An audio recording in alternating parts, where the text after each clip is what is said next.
Welcome to SportsBeat KC, the Kansas City Star's daily sports podcast. It's Monday, January 4th, the first podcast of 2021, and I'm Blair Kerkhoff. The Chiefs lost to the Chargers 38-21 on Sunday at Arrowhead Stadium. A victory would have been a great way to conclude the regular season, but the Chiefs had already clinched the AFC's top seed, so starters like Patrick Mahomes and Travis Kelce and Tyrann Mathieu, they all rested, and that was a big thing. The entire team will get another week of rest this week as the wildcard games are played. We'll know after the weekend who the Chiefs will see in their first playoff game the following week. We talked about the Chargers game and the playoff picture on SportsBeat Live after the game with Sam Mellinger, Vahe, Gregorian, Sam McDowell, and Herbie Teope, plus the audience. And now it's a SportsBeat KC podcast. So let's get started. Hey, good evening. Welcome to SportsBeat Live from Kansas City, coming at you the Sunday edition, which makes it the Chiefs post-game show. And we're here to talk about the Chiefs' loss to the Chargers today, but mostly to look ahead to the playoffs and what lies ahead for Kansas City. We do this with you all. Your questions and comments, please send them along. We'll get to as many of them as we can. And we do it with the people who know this team the best and cover it like nobody else. Already we have in the house Sam Mellinger and Sam McDowell. Good to see you guys. We'll be joined by Vahe Gregorian and Herbie Teope a little bit later in the show. So Chiefs end up losing this game, Week 17, 38-21 to the Los Angeles Chargers. And in any other season, maybe, and any other week, I would look at a 17-point loss at Arrowhead Stadium and just think, wow, what a punch in the gut that was. And we'd be inundated with questions, who to bench, who to fire, all sorts of complaints from fans. Not happening tonight. But Sam McDowell, is there any reason to be, I don't know, a little bit uneasy about the way the game unfolded today? No, none, I would say. Zero reason. I didn't even realize that they lost until you told me, Blair. That's good. After the game, though, I think obviously, Andy Reid actually even acknowledged they treated this like a fourth preseason game, which is what they did. But I was kind of surprised to hear him say that. And so I kind of looked at maybe some particular players that I thought the Chiefs were keeping an eye on, and therefore guys that we should probably keep an eye on. Darwin Thompson had a good day. Byron Pringle had a good day.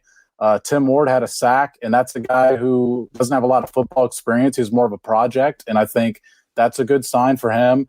And then another standout for me was DeAndre Baker. I thought he had some moments, and then him breaking his femur, Andy Reid told us in the post game, is just a shame considering what that guy's already gone through this year.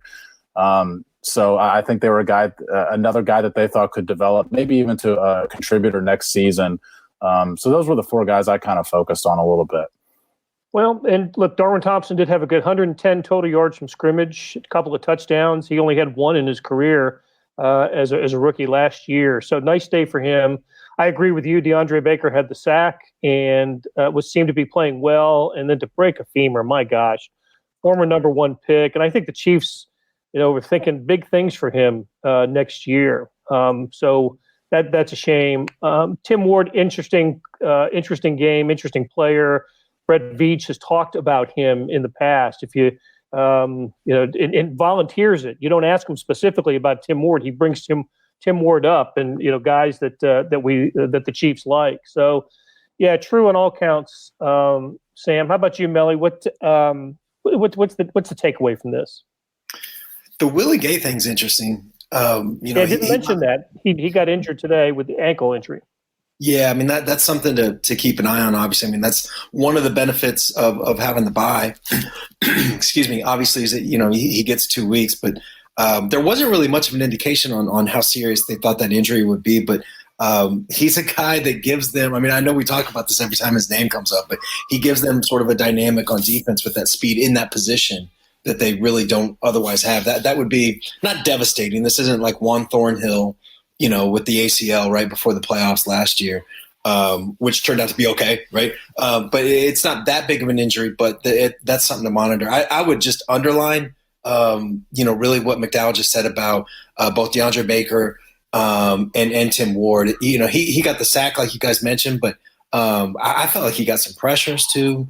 I felt like he was beating the guy in front of him, you know, as many times as not. That guy has a bright future. You know, Blair, you just mentioned like that Brett Veach, and he does this sometimes. He did it with Tershawn Wharton too, and some other guys. Well, he'll just like bring up a name that you kind of maybe don't really know much about, and sometimes you just don't know if it's an executive, you know, sort of pushing his guy, right? But God, Tim Ward showed out, and that was a Chargers team that was playing this game like it mattered. You know, I mean, that was an NFL game that you know, an NFL opponent that Tim Ward was playing against. So that's pretty encouraging. Yeah, I think it's sometimes Brett Veach acts kind of, it's like humble brag to him. Hey, we found this guy, and which is great, you know, because it puts him on the radar, and you have to. What he should do, yeah. So, hey, Herbie, how you doing? What's going on, guys? Herbie, who did they start on the offensive line today? I had to look at the I had to go to the Chiefs website to find out who all those guys were.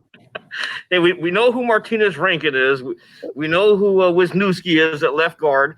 Rankin obviously drew the start at left tackle. Daniel Kilgore, their free agent signing over training camp previously with the San Francisco 49ers.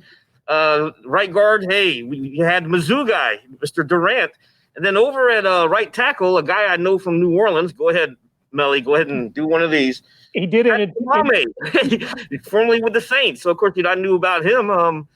Hey, it gave them an opportunity to rest everyone. You know, Eric Fisher, Nick Allegretti, Andrew Wiley, Austin Ryder. They all were able to get their rest. And I thought the offensive line, for the most part, actually held up. I mean, you know, they got lucky there because Joey Bosa wasn't playing for the LA Chargers. But, yeah, I thought they did pretty well. Maybe except for the safety, and then the 4th and 1. I thought that was a poor choice. The 4th and 1 in the third quarter when they had Darwin Thompson go into the middle. You know, your 185-pound back up the gut after converting a 3rd and 1 with Anthony Sherman successfully on the same series. Hey, so we're getting comments and a couple of names. Couple of names that have come up and another face that's come up. Vahe Gregorian. How are you, Vahe? I'm good, Blair. Thanks for putting up with me. How you guys doing? Vahe on the move from the press box to the office. It's good to see you, Vahe. Another player who kind of showed out today, I thought, was Rashad Fenton as a kick returner. Yes. You know, brings the opening kickoff back 44 yards, averages almost 30 yards a kick return. I think we may see. I know Pringle returned the last one, but I think we may be seeing more Rashad Fenton back there at kick return. And now I wonder about McCole Hardman as a punt returner. What if anything? I think with Fenton, because if I'm not mistaken, these were his first touches as a returner this regular season, and you know you're right. He showed some tremendous burst, and you know you mentioned McCole Hardman, the snafu with the punt, the muff punt there. If you're not comfortable with him, why not give a guy like Fenton the opportunity? Because you know we've heard Dave Tobe speak about it throughout the entire season that they had other options at returner, and he did mention Fenton, and now we saw what he can do. I thought he showed some tremendous burst as a returner. I mean, he averaged 29.7 yards per kick return, the one long return for 44 yards. So he's certainly a guy to consider if you want to go that way in the postseason. Mike says McCole Hardman, by all respect, should have dominated the targets and this game. Future doesn't look so bright. Can we go that far with McCole Hardman?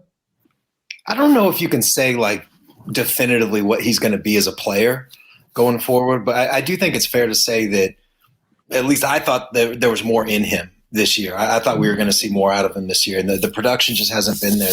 He's had opportunities to make plays, and you know, for whatever reason, it just hasn't happened. It, again, doesn't mean it's not going to. He's still a young player, but you know, he hasn't met what I think was a fair expectation for him. And you know, there's instances. I was just going to say, there's instances. You know, he showed such burst on one play after the catch today, where you wonder why he can't do that more consistently, because the talent is there. It's pretty obvious what the Chiefs saw in the draft. He's got a level of speed that most guys, even in this league, don't have.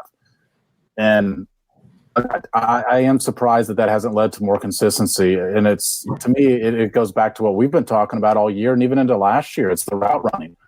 He's got to become a more adept route runner on this short and intermediate stuff to be a consistent performer in this league. I don't think it's fair to add to that is. Oh, go ahead, Herbie. Yeah, I don't think it's really fair to judge McCole Hardman's what he was able to do today with mostly the second team. Yeah. Here's the thing that stands out to me. Deion Yelder had 6 targets this game, and that's probably a product of his comfort level or Chad Henne's comfort level with Deion Yelder because Yelder is a backup tight end. So when you're practicing, Henne's not running the first team offense. He's running the second team offense, and Hardman's not running with the 2s. Hardman's running with the 1s. So that's why it makes sense that throughout the game, to me, I always noticed, and I actually mentioned it in the press box, Henne seems to be looking for Yelder a lot, and he was throwing his way. The only thing I'd add about Hardman is that to me, the thing that has become a pattern is you're always kind of wondering when that mental mistake is going to happen. And that punt return today was a great example. I mean, he let himself be in no man's land. He kind of went like this as it was coming down. Then he kind of hung by close enough that he had to react instead of make a play, and then he didn't make the play. I just think we see that kind of thing out of him a little more often than I think we should now. And not exactly that way, right, in different forms sometimes where you see Patrick kind of still scolding him a little bit about, finishing a route and things like that. I just – that's the part that disappoints me. And I hope that he can shake it loose because he's – I mean, that talent is special. I mean, he could be tremendous. How about Colin Saunders playing a little linebacker late in the game? Kathy noticed that, and several others. I thought that was fun. We know how he's really athletic, but I certainly don't think we're going to see much. Not only of Colin Saunders, but a lot of the players that we saw today. But a nice moment for him to not just that, but he had the 4th down stop on. What amounts to a goal line stand now, right? He was the one that hit that met Justin Herbert at the goal line and brought him down, and as the replay review revealed, short of the end zone. So, a kind of a nice moment for him. And let's go back just as we're talking about today's game and people who stood out. Darwin Thompson delivered somewhat of an unexpected post-game press conference with his tribute to his coach at Northeast Oklahoma, the junior college where he played. I think, Sam McDowell, I think you're going to pursue that a little bit. But I can't remember. It had to be unprompted, right? Yeah, I think it was Pete Sweeney from Arrowhead Pride asked him a question just about how he's tried to stay positive after they brought in Le'Veon Bell this year. Obviously, it's diminished his playing time to almost nil other than special teams. And he mentioned that his JUCO running backs coach, Gerald House, was one of the guys that taught him that. And he passed away at the age of 28 in May, I think it was. And so, of course, I just happened to be next up on the Zoom call and asked him why was it he was the guy that meant so much to you. And it really seems like he was, if not the guy, then at least one of the top guys that sort of had Thompson's ear on just important life decisions to make. He said he wanted to go pro after he left Northeastern Oklahoma A&M. And of course, we know that he went to Utah State instead. And he said that House talked him out of that decision. He thought it was a bad decision, that he needed to have one more stop before he went to the NFL. So you could just tell he was emotional in this post-game press conference. I mean, if he wasn't crying, he was close to it. He bowed his head and was definitely choking up. Yeah. So you could tell it was a guy that had a big impact on his life and certainly his football career as well. Yeah, I'm looking forward to learning more about that and reading about it. Give the Chargers all kinds of credit for the way that they played, and we've been watching Derek Carr for several years, and we're still wondering about Drew Lock with the Broncos, but I think we're seeing the next big thing at quarterback in the AFC West. Herbie, you agree with that? Oh, I absolutely agree with that. And don't forget, like on Thursday, I asked D. Spagnuolo what he thought about Justin Herbert, and Spagnuolo said, hey, and I'm paraphrasing here, but he basically said that I think we're going to see one of the next elite quarterbacks in the NFL. And I think he's correct here. Think about this. In 2 games against the Chiefs, Justin Herbert has topped 300 yards twice. Okay, so that's 613 yards, 4 touchdowns, and 2 rushing touchdowns against the Chiefs. He set the NFL record for most touchdowns by a rookie quarterback. And get this, he's the first rookie quarterback to win at Arrowhead Stadium since 2012. Extra points to anyone out there, not the panel here, but to any fans that chime in all of a sudden and know who the last rookie quarterback to win, opposing quarterback to win at Arrowhead Stadium was. I think Justin Herbert he's special. He made some throws in the first game that made me raise my eyebrows. And tonight he made some throws. I was like, that's pretty good. This guy's going to be special. Hey, it's Blair. We have a special subscription offer for SportsBeat KC listeners, unlimited digital access to the Kansas City Star's award-winning sports coverage. Sign up now for 1 year of Sports Pass for access to all the sports news, features, and columns presented on the kansascity.com site, and it's only $30. That's a 40% savings off our regular rate. Your subscription will automatically renew after the initial term at $50 unless you tell us to cancel. Your subscription helps support the sports coverage of kansascity.com and the Kansas City Star, and that support has never been more important. Please visit kansascity.com/SportsBeatKC offer to get this special offer. And as always, thanks for listening. That 2012 rookie quarterback, I don't know it off the top of my head, but there were plenty of opportunities for quarterbacks to come in and win in 2012. Chiefs finishing 2-14. So actually, I think I do know, but I'll keep it. I like the challenge there, Herbie. Hey, Melly, what did you think? I'm look, we can rationalize this, right? The first time the Chiefs played them, they were preparing for Tyrod Taylor. Today, when they played him, it was with just a bunch of reserves. So still. He's done enough in between those 2 games to impress me. No, he's legit, man. Like, I don't know how you could watch him play. And it's not just against the Chiefs, like Herbie was saying. I mean, he's been doing this against everybody. And he's smart. He's big. And that's something that they didn't really show at Oregon until the end, until the bowl game, maybe the last regular season game, if I remember right, is how good he is with his legs. He's really mobile and he can move around and he can move a pocket. You know what I mean? Like that's 6'5", 240 or whatever coming at you. He's got a great arm, quick release. He appears very smart. I mean, that's a big jump, to go from what he was doing at Oregon, and the calls that are required and all that, to go into the NFL. I'm nothing but impressed with that guy. I mean, the Chargers have kind of like a cursed, existence in a lot of ways. And they lost, I think it was 7 games by a possession or less this year. And had the lead in many of them. Yeah. Like a second half lead. Yeah. So that, the Chargers, just sort of institutionally are capable of screwing some things up, but they've got a lot of talent with that guy and some of the guys around him as well. I think I think it might have been through 9 weeks that there were 3 teams in the NFL that had not lost by more than 1 possession. Of course, at that time, the Steelers were undefeated. The Chiefs had only lost once. And I think the Chargers were like 2-7, and they were the 3rd team that hadn't lost by more than a possession. But it's funny, too, to contrast that with the Chiefs, right? So the Chiefs win 7 straight by basically 1 possession and 8 or 9 overall, I think. And flip that and each of those teams, and things look a little different. Hey, Blair, has anyone chimed in yet on who the rookie quarterback was? Nicole has. She says the last rookie quarterback to win at Arrowhead was Andrew Luck. Andrew Luck, absolutely correct. And I got to give credit to Danny Marquino, our good friend Danny Marquino, who's now with the Chargers PR staff.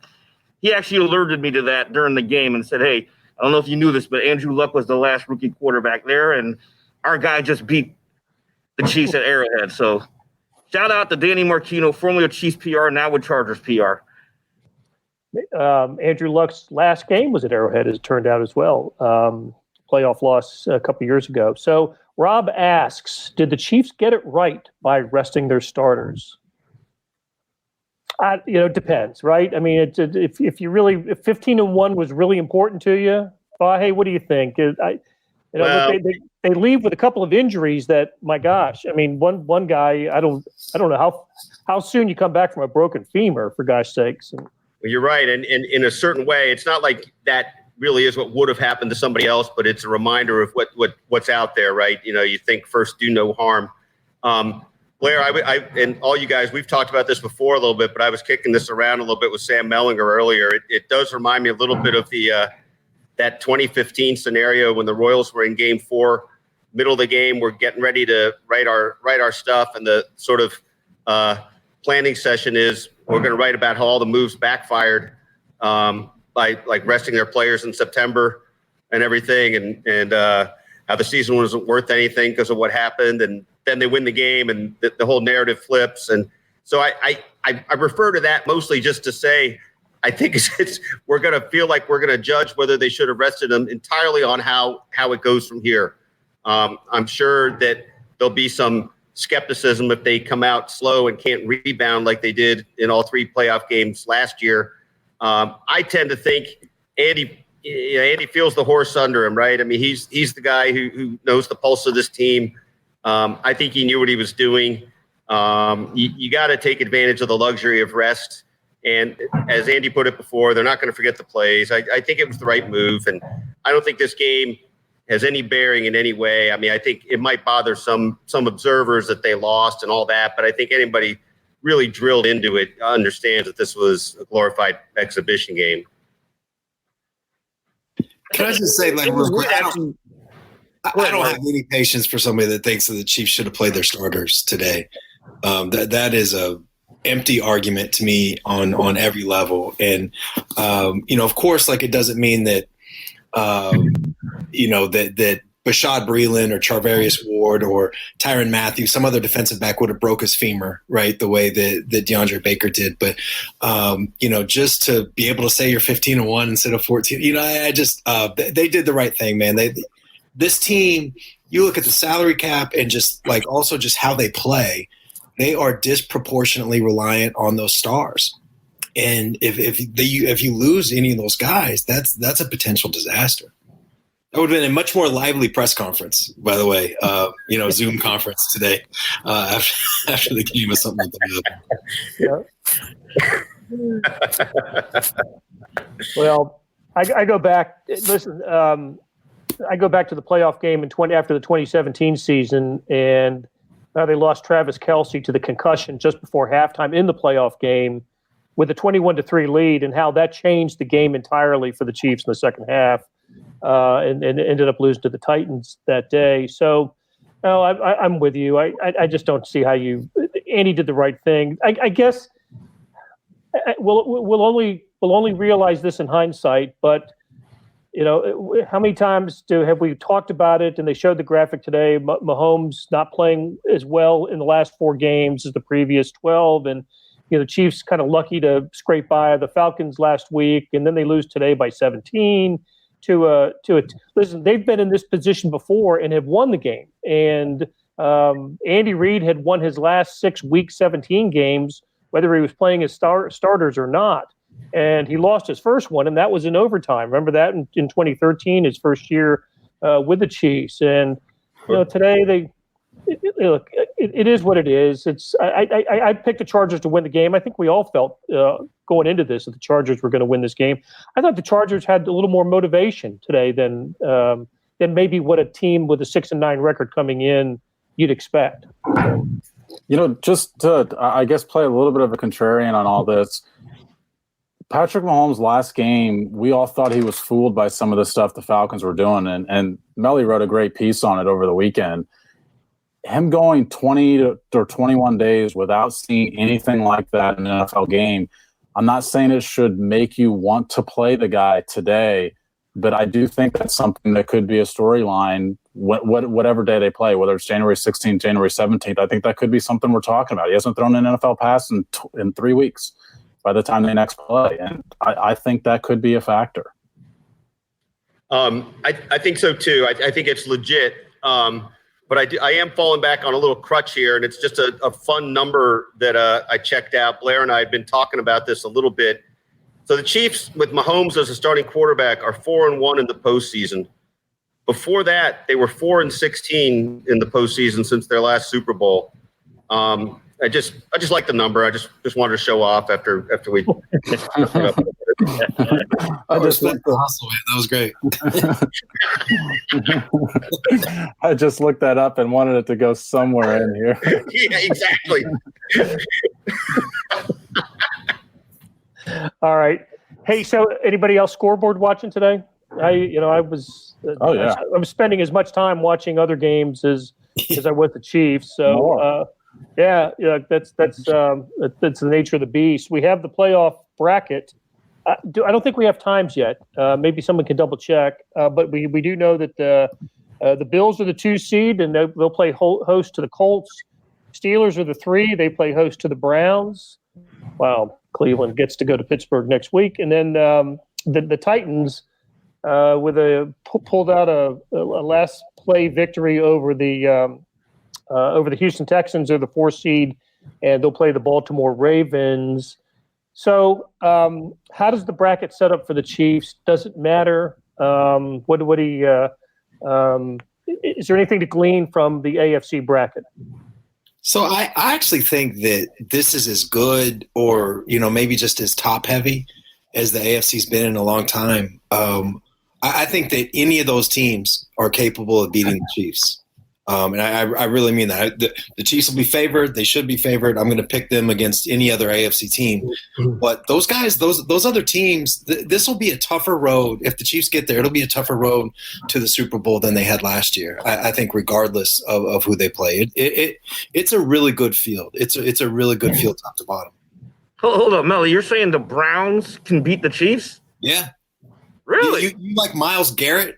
You like Mike Remmers blocking Myles Garrett? Is that how you want Patrick Mahomes protected? I mean, there's a million ways. I do think the Browns are probably the best matchup or whatever. But, I think there's a way that the Browns can beat them. I think the Colts have stars at every level on the defense and all over their skill positions, although I don't like Phillip Rivers in the playoffs. There's a reason the Chiefs are going to be favored against any of these teams. But I think that any of these teams are capable on the right day of beating the Chiefs for sure. If all the favored teams win, you could see. Derrick Henry just crossed 2,000 yards for the season. That would be an interesting matchup. And the Titans' defense wasn't what it was last year. But to me, the Bills are a problem. They're the second best team in the NFL, and I include Herbie's Saints in that argument, and the Seahawks and the Packers. I think the Bills are the second best team in the NFL right now. They look great. They played with not much to play for today against a Dolphins team that had everything to play for today and just blew them out of the water. Destroyed them. Yeah, you're right, Mac. I love the Bills, man. They're dangerous. That's a team that's going to be an interesting team to face in the postseason. I think Tua didn't help himself today as as the future Dolphins quarterback. That's interesting. And he went 5th and Herbert 6th in the draft last year. So there was one scenario where the Ravens could have been the 7th seed and the Bills kind of locked into the 2. I was kind of hoping those two teams would have to face each other in the first round just to get one of them out of the way.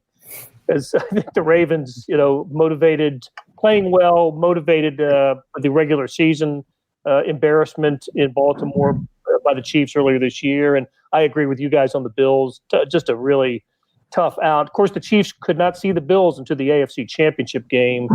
And, in Baltimore, the Ravens playing at Tennessee, the Ravens have all kinds of a revenge motivation in that game. That was the Titans that knocked them out, embarrassed them in the playoffs a year ago. We'll see if, I think that's a good test a character test for Lamar Jackson, see if he rises to the occasion and doesn't let that happen again. I don't know who will be favored in that game. Baltimore was a big favorite last year in that. So, Blair, you made this point when we were talking the other day, and it's kind of interesting, and we don't know how it's going to take shape yet. But one of the things that stood out about last season's playoffs for the Chiefs was that to get to the Super Bowl, they beat 2 teams they had lost to. They knew them a little bit. I don't know if that necessarily was a certain form of incentive. I think the incentive of the playoffs is probably enough, but that might get flipped on them this year. They might be in position to take on two teams or one team that they'd beaten earlier. So there's 4 teams in both the AFC and NFC brackets total that the Chiefs defeated during the season, right? Bills, Ravens, Bucks, and Saints. I guess I don't think I'm missing one, but Bills, Ravens, Bucks, Saints. I think that's it. Yeah. Okay. Well, we've got plenty of time to break down the AFC playoff picture, and we'll do that later this week. We'll get ready for the games. Wild card weekend means 3 games on Saturday, 3 games on Sunday, and as Pete Gradhoff reminded me today, one of the games, maybe one each day, will be broadcast on Nickelodeon. So I did not know that. So, exclusively. Yeah. So those of us who have had kids know where Nickelodeon is on on the dial. We'll watch. Be sure to watch that. Maybe get a little SpongeBob in there as well. So. All right, guys. Appreciate the conversation, and all you guys for weighing in. A lot of good comments tonight, and please join us again. I think we're going to come at you on Thursday as well. Even though the Chiefs don't play this week, I think we need to talk about the playoffs, and we will hear from Andy Reid and Patrick Mahomes, other players tomorrow. So we need to talk about that as well. So for Sam, Vahe, and Herbie, and our producer Beth Welsh, good night, and we'll talk to you again soon. That'll do it for today. Thanks to our production staff and everyone who helps make this happen. Derek Donovan, Beth Welsh, Jeff Rosen, Chris Fickett, and Savannah Smith. A tip of the cap to Herbie Teope, Sam McDowell, Vahe, Gregorian, and Sam Mellinger for Talking Chiefs. Links to their stories can be found in the show notes and on kansascity.com. We got another deal for you, especially for those who want to deep dive into the Stars' terrific Chiefs coverage.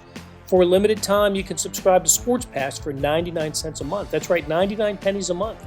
After 3 months, it auto-renews at $5.99 a month unless you cancel. How do you get it? You go to kansascity.com/sportspass2020. That's kansascity.com/sportspass2020. You want more than just sports coverage? I know I do. Check out the entire Kansas City Star product. Sports news, features, commentary, and analysis, the whole thing. You get all the stories written by my talented colleagues, plus additional news, sports, and business coverage with the e-edition. The details for all of these deals can be found at account.kansascity.com/subscribe. It's a lot of dots and dashes. If you're having trouble hunting down any of these offers, just send me an email, bkerkhoff@kcstar.com, and I'll get you to the right place. So whether it's the Sports Pass or the full subscription, you're getting and supporting the best sports and news coverage in Kansas City and helping us produce programs like SportsBeat KC. Thanks for listening. We'll be back on Tuesday with another episode.